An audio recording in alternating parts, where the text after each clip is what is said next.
Dövlət və hökumət nümayəndələri, şəhid valideynləri, qazilər, gənclər və ictimaiyyət nümayəndələrinin iştirak etdiyi anım tədbirində əvvəlcə şəhidlərimizin əziz xatirəsi bir dəqiqəli sükutla yad edilib, dövlət himni səsləndirilib.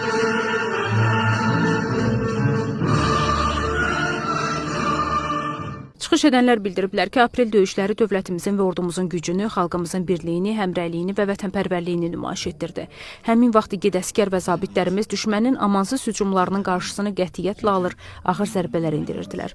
Aprel döyüşlərində işğalçı Ermənistanın silahlı qüvvələri Leytenant Qabil Orucəliyev kimi cəsur oğulların vətənə olan məhəbbəti, qəhrəmanlığı sayəsində məkirli planlarını həyata keçirə bilmədi. İşğalçıların niyyəti bu dəfə gözlərində qaldı. Düşmən əks həmlə ilə geri oturduldu. Həmin döyüşlər zamanı igid Qabil qəhrəmancasına şəhid oldu.